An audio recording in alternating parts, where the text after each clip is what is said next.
Good unspecified time period. Tuning in live from here, or possibly the worst adapted afterlife in fiction. I'm Richard. And I'm Carl.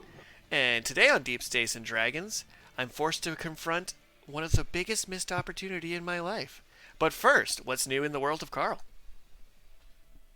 I've been told I have like a customer service persona almost. And people just think I kind of like sound sing-songy or excessively nice when I'm talking to customers. Quite often, back in the days of working at a donut shop, on the drive-through, people were like, oh, they would make fun of me for how I answered people in the drive-through, but trying to be nice, polite. But anyways, I was making as I work, and I answered a phone. Someone was ordering pizza. I have to pause you one moment. The music is super dramatic with the story, and I'm loving it. Please continue. I just answer the phone. I'm talking I guess I'm talking to a customer, so I'm talking like nicer, I guess, or something. But then the guy's like, oh, you sound like the nicest person in the world. He was pretty drunk, but I mean, there you have it. I am certifiably the nicest person in the world now. I have written that down. It is on the record. It has entered the canon of the show. When somebody writes our fan wiki page, it'll be Carl, certifiably the nicest guy in the world, and Richard, legally a dick. Yeah. So what's new with you there, Richard? So, my mother managed to successfully fly out to Toronto for the redacted holidays. And we've put up our redacted tree. We baked our redacted bread cookies. We managed to find some lemon pie filling I had in my cupboard and made mini lemon meringue tarts, which are delightful. We managed to fill in every square inch of our tiny decorative tree with ornaments, like literally every square inch. I put a dragon at the top of the tree, my plush Yoshi and Nebo where it goes.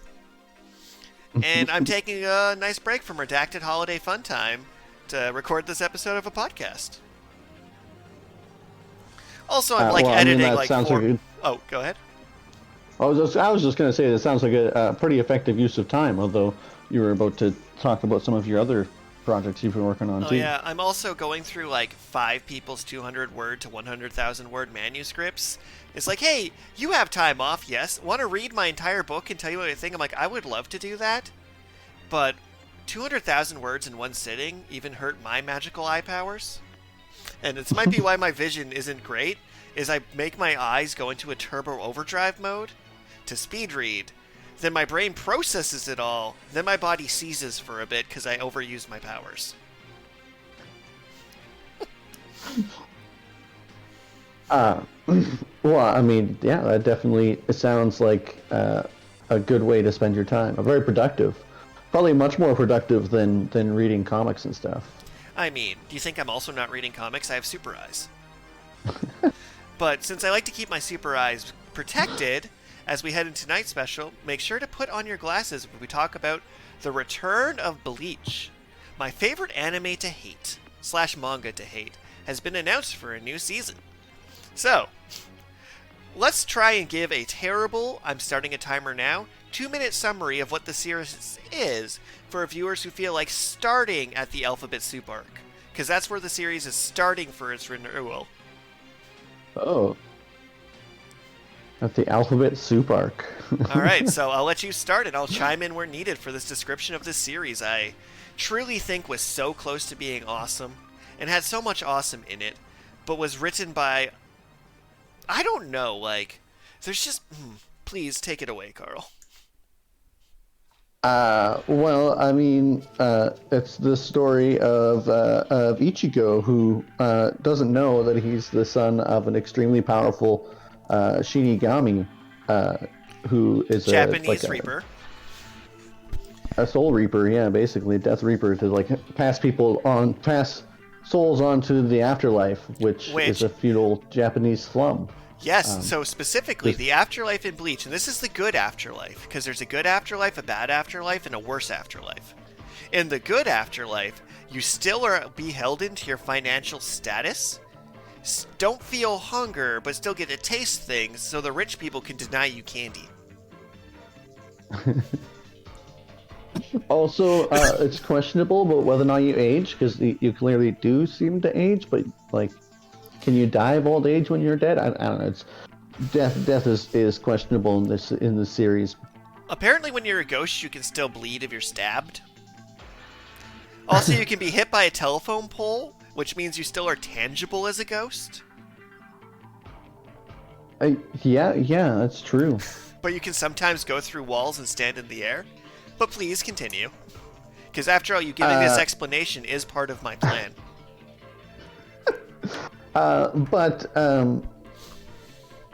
So our main character, Ichigo, accidentally absorbs another Shinigami's powers.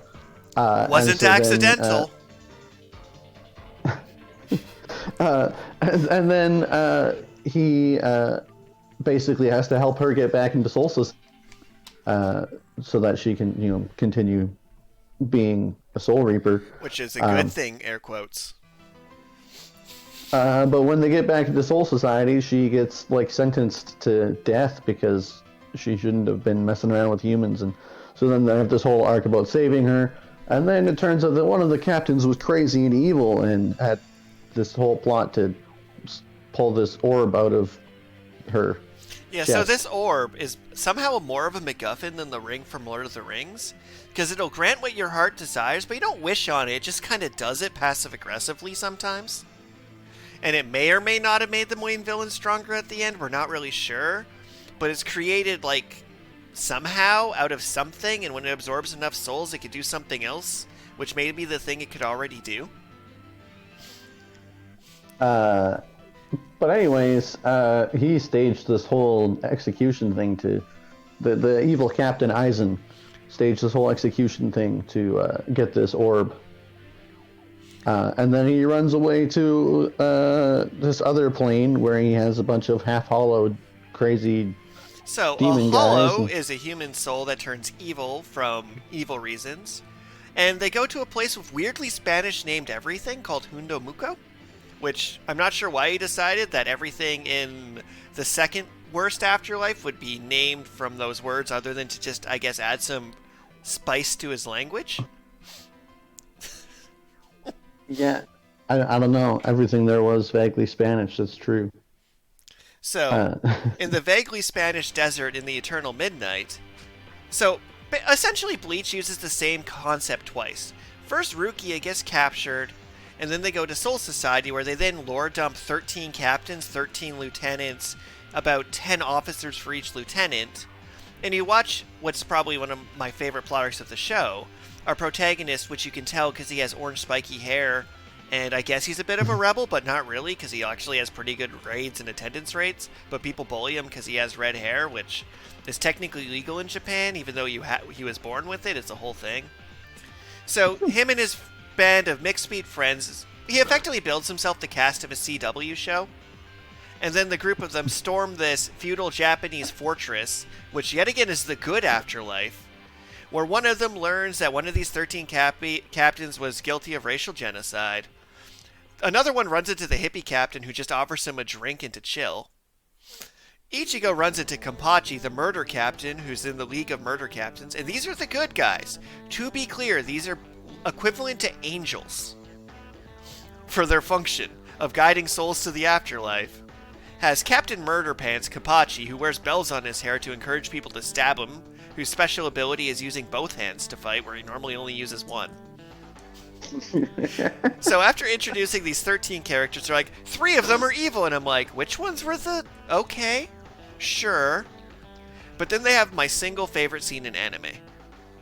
When Captain Aizen reveals he's a villain, Ichigo's theme music swells to a dramatic crescendo, he charges in for a heroic catch, and Aizen defeats him so bad the soundtrack got cut. He beat the soundtrack out of the protagonist. Yeah, didn't he go all Bankai and then Aizen still stopped him with one finger? Yeah, but it's not that he stopped him, it's that the theme song, which was proudly singing Now You Feel Like Number, got cut off mid-verse. I've never seen someone slap the theme music out of somebody. That's how you're a top-tier threat. Like, imagine you're watching Avengers and the Avengers theme goes like do do do do do. You're like, oh, Chris Evans just got one-shotted by Thanos. Thanos just elbowed him in the face and he's down and the music stopped. Like, not dramatically, like, just stopped. He just, it was great. But when we get to the second plot arc where Orihime, one of his legally mandated CW 5-character diversity members of his squad, gets captured and brought to the bad afterlife, which actually just seems to, for the most part, be a chill desert place. They had, like, a nice palace and some, like, hot springs and things. Yeah, but I mean, they also have, like, the crazy powerful hollows that live there and can, like, I'm roar through choosing dimensions and that stuff. afterlife because it doesn't have a case system where rich people still steal my candy. I'd rather go for the giant free-for-all murder demon pit. Because I do not want to spend an eternity aging still and still being poor. No. I would definitely take my chances in the desert. So, then when they get there, instead of 13 numbered captains, they put in 100 numbered villains with numbers tattooed on their body. And they're like, okay, I guess we have to watch our dynamic team fight through 100 numbered villains to get to Aizen. Who, by the way, at this point is revealed, not only did he deliberately cause Ichigo to be born, this was his plan, he had to make sure Ichigo's mom and Ichigo dad hooked up, so they produced Ichigo, who would then get rescued by Rukia, who he deliberately rigged to be sent there, so she would transfer her Shinigami powers to Ichigo, which would trigger the MacGuffin plot hole orb, which would then get placed inside him by the actual main character, who we haven't even mentioned at this point yet. So then she could be publicly executed, so then he could then steal the MacGuffin orb during the public execution, so he can then build his army of numbered hollows, so he could then re-attack the Japanese feudal society he was already in a position of power in, so he could maybe kill God? Did I miss anything about Aizen's plan? I think that's probably his plan. Which is funny because he wasn't the most intelligent character in the show. He was in second place. Because the show had an actual secret protagonist, which would have been a much more compelling series if we followed Uehara instead. Okay, you said that the new Bleach anime is picking up at Alphabet Soup arc, so have they animated the Fullbringer arc then? Yes. Or is that... So, after Aizen is defeated, which is clearly like the actual main villain of the show, they do a whole thing where Ichigo hits Aizen so hard that it knocks the Soul Reaper out of Ichigo to beat up Aizen. Aizen gets up, it's like, well, that kinda hurt, and then he falls for Uehara's 3D level ultimate chess move, and this is tied to the universe's strongest chair. We will get to the chair. Uehara is the secret main protagonist. Like, he should be the main character. Which, I mean, the 5,000-year-old candy shop worker that low-keys manipulates everybody into playing his 4D chess game to get revenge? Yeah, no, he was great. Like, just a great character all around. But, yeah. So, we get through this, like, whole, like, Aizen's big reveal of his plan, which literally everything was part of his plan, because they gave Aizen the most broken power in fiction. Yeah, you just have to look at his sword and you're hypnotized. Forever. Yeah. So to fake his death, he just held up his sword and you're like, yep, he sure is a dead Aizen. Do-do-do, and moved on. Like, is actually just the most obscenely broken power ever. And there's no reason, they never explain why it doesn't work on the protagonist, but I guess it just doesn't. Yeah. How... They never really explained why it doesn't work on him. So, and then they're like, well, not only does Aizen have super hypnosis powers, he's also just twice as strong as everybody else. So if you're immune to the hypnosis, he's just twice as strong as you. And if two of you gang up on him, he'll just hypnotize you. You can't win. Sucks to be you. Like that time he replaced himself standing there with another person who was 50 kilometers away and they got stabbed instead.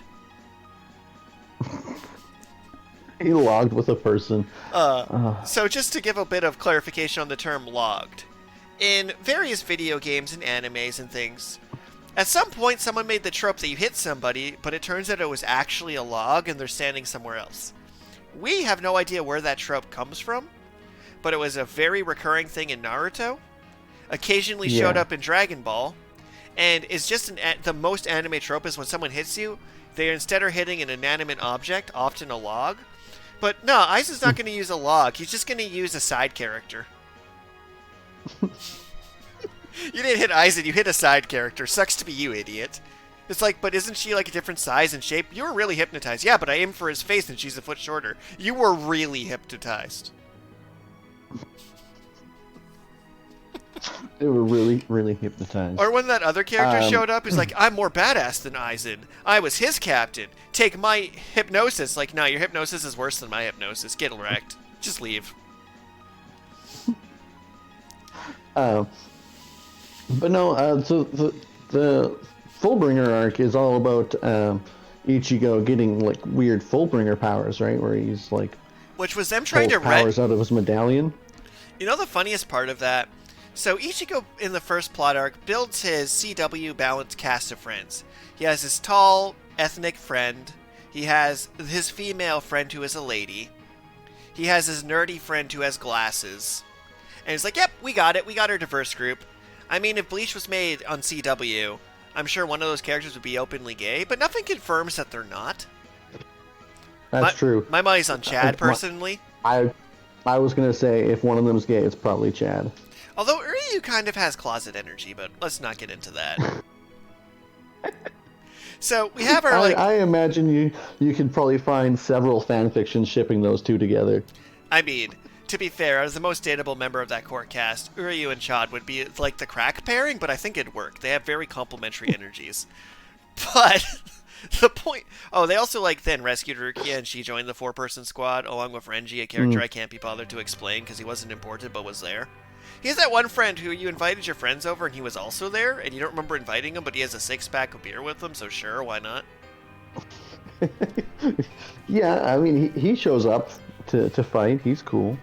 And that was the problem with Bleach, is all of these 113 characters we've gotten through so far had great art design. Cool custom special abilities, cool shape-shifty swords, like one person had a giant snake sword, another had a sword that whenever it cuts you, you double in weight, and was really interesting. But fundamentally, none of them mattered.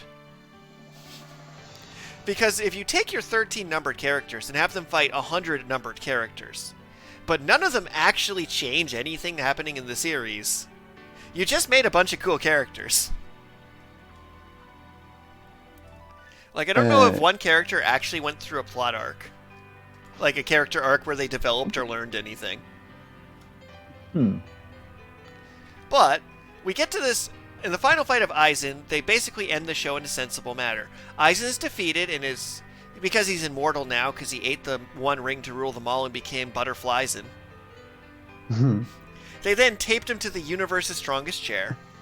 And it's like, well, he's got sent to 1 billion consecutive life sentences. And the funny joke is he technically doesn't age, so he can actually live out all those life sentences. So he just gets to sit underground forever, which is kind of psychotic, but they were going to execute him, but couldn't actually figure out how to do it. So it's like, okay, Ichigo lost his power and gets to return as a normal teenager. He's rescued his friends and grew as a person, I guess. And then I'm assuming his editors are like, where the fuck are you going? Excuse my one F-bomb. That's our PJ-13 reading. But the editor just then, through the most convoluted series of nonsense, gave him back his superpowers in a completely unnecessary arc. Because why would you have him lose them to go through a plot arc to get them back the next week? Well, and it was kind of weird because he goes through this plot arc to get superpowers back, but they're not the same superpowers as they were originally. They're like, here, you can have some different superpowers like your CW cast friends have, which we never bothered to explain, so they got them this way. But then, the villain of that season, his plan was to steal Ichigo's powers again.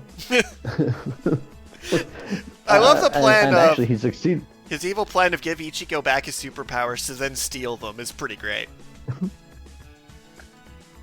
But so then once he steals Ichigo's powers that he gave him back, then show up.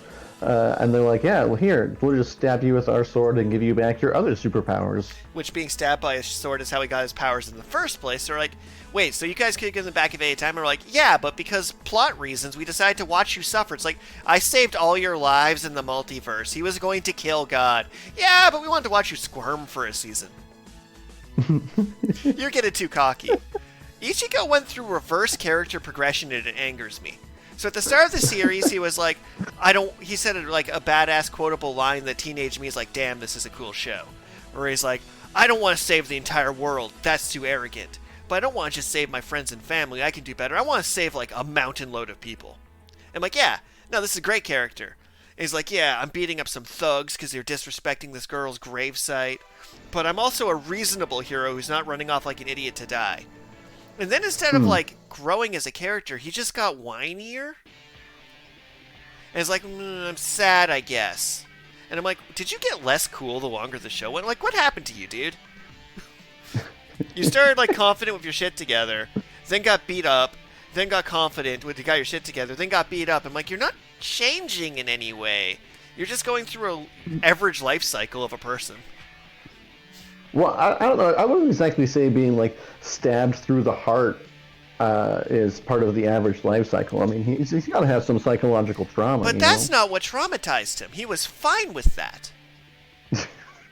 Right? He's like, awesome, superpowers, time to beat up ghosts. But then he's like, maybe I don't want to beat up ghosts. It seems like hard work. And then she's like, well, you have to do the job now, so you have to promise to save every ghost ever. He's like, I still have like a job and rent and like school. It's like, save the world, be a ghost. I'm like, can I do that after I die? Cool, thanks. I still need to, like, eat. And then later in the show, like, he didn't, like, learn anything, really. He just kind of, this is just a thing that happened to him. He just became a ghost hunter. Yep, and then stopped being a ghost hunter, and then became a ghost hunter again after just enough of a time skip to have slightly longer hair. But now we get to the Alphabet Soup plot arc, where the anime, after taking a 10-year hiatus? Really? I don't know, probably. Someone in chat can correct me on the comments. I suppose. But after taking a sizable hiatus, at least 5 years, I'm going to look this up. We have the internet. Yeah, we do have the internet. I was looking that up as we... Hiatus. When did the Bleach anime end? March 27, 2012. Oh, 10 years? 9 year No. Yeah. We could throw a rock at New Year's. I'm counting it as 10 years. Now you don't. Yeah, okay. I'm rounding up. Anyway. So, after taking this hiatus, after he gets his powers back through the most convoluted nonsense, they thought, we're not going to do numbered villains. So they put in 26 lettered villains. Each villain had a letter. Yeah. Each villain had a letter, and it stood for something they could do. And they come from not the good afterlife, or the bad afterlife, or the worse afterlife, but like the parallel shadow world who's been here the whole time. And we've just had a bunch of super powerful characters, as strong as the main characters, who I guess we're just going to chill and let God be killed, because it wasn't their time yet, I guess. That have like magic blood and are vaguely German. Because they did all just have German names for some reason. Well, you got to organize your seasons by the language. Like, I don't hate that he's just like... Mundo, then all the German names, like it's how he organizes his books. I mean, to be fair, if you want to be like, okay, this nation's all from this language and this nation's all from this language, it's not the worst way to name things. It's not like, I'm not going to harp, like, is cultural appropriation to call your afterlife Hondo Muko? Nah, he just opened up a dictionary and wanted to mix it up a bit. There was no, like, stealing of anything that happened here. His ideas were not fleshed out enough to be plagiarism. What? 17 seasons of the show? Remember, they had entire filler arcs, too. One had vampires. Okay, anyway, sorry. So, we get to this Alphabet Soup arc, and I don't want to give too many spoilers, because everyone after this video of me being like, they were so close to being awesome, but what is wrong with them, is just going to sit and watch the season and be thrilled. Because the thing about Bleach is, on paper, for like, you would take screenshots of it, of like a page here, a page there, like make a nice little wall collage, and it had tons of cool moments. Like the Kenpachi scene where it's like, oh yeah, I wear an eye patch because I don't want to have better vision than you. Also, it steals my power, and I fight you one-armed, and I fight you for kicks, but I'm actually a nice guy. His secret technique being, I'll just attack you with both hands because I'm stupid strong. I'm just messing around this entire show. That was great. And then he later just cuts a meteorite in half because... And just survives the vacuum of space. He did just... Well, I mean, that's the thing about Bleach, is the characters are ghosts, but they seem to have physical anatomy. It's like, suffocate. It's like, can't they, like, phase through walls? Suffocate.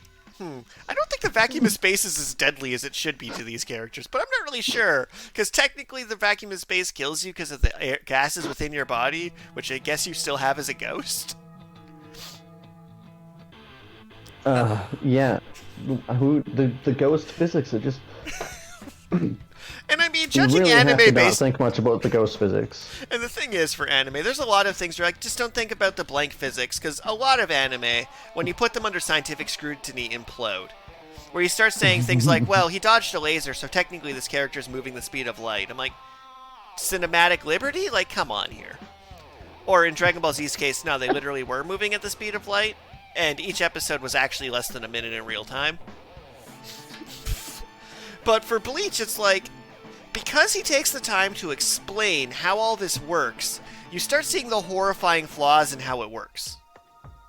Because it's like, yeah, my body's made out of spirit matter, and then it builds spiritual pressure. I'm like, okay, I'm so firing you.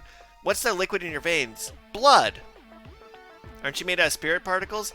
It's spirit blood. Okay. Spirit blood. We don't feel hunger, but we have a circulatory system. Then what's feeding your... Why?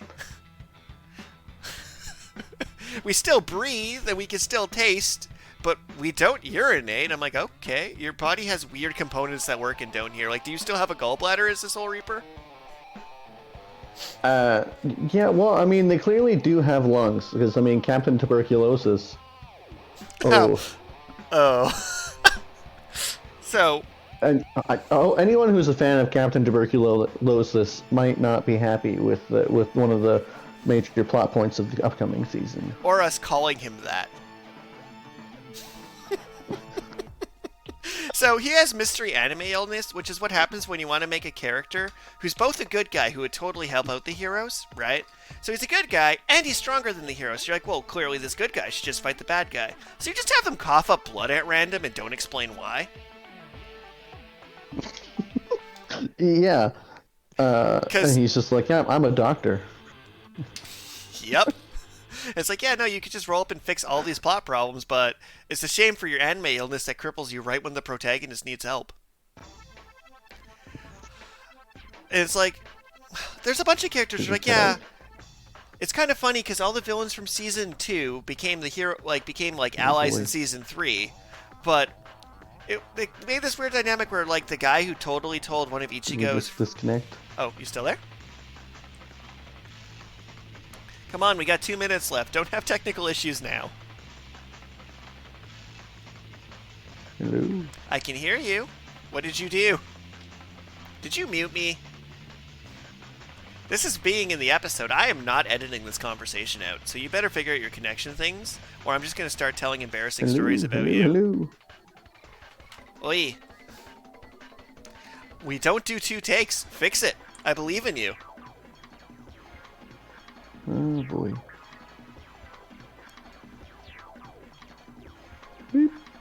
Still can hear you. I don't know why you can't hear me anymore. Did you just mute me? Oh, nope. No, I can hear you now. I do not know what you did, but we're not cutting this from the episode. Amateurs do 2 takes. We do 1 take. So all I did was trash talk you for the last 2 minutes straight. Well, all right. I mean, that sounds fair. But with that, this feels like the perfect time to pivot to our Dragon Question of the Week. And remember to submit your Dragon questions and random questions of the week for us to answer on air, and receive your digital deluxe copy of the Waltz of Blades Deluxe. It is digital, it is deluxe, it can be, and say you don't read, which means A, you're probably a fan of Bleach, and B, What do I do with this book? Makes a coaster. Yeah? Makes a paperweight. Could defend you from a strategically thrown knife if held in the right angle. Can make a fan. Can make a cat toy. Can be used to balance out a wobbly Tego leg. Books are great. However, The you're books getting are pretty great. However, you're getting the digital copy for the contest, so you may have to buy the physical book to use it in any function other than reading it. So, here's our dragon question of the week. What movie would be 100 times better if the main character, and only the main character, was replaced by a dragon? I feel like Home Alone would be a fantastic movie to do that to. It's still using buckets and glue, but it's also just a dragon. Oh, this is so good. Dragon Slayer, but it's the villains from Home Alone trying to... 10 out of 10. Beautiful Christmas movie you just made. It would be pretty awesome. What's your answer, Richard? Unquestionably John Wick. Where these gangsters kill a dragon's pet dog, and the dragon just goes on a murderous rampage with guns for 2 hours straight of murder. Yeah, okay. That would be pretty epic. But in second place, I have Elf.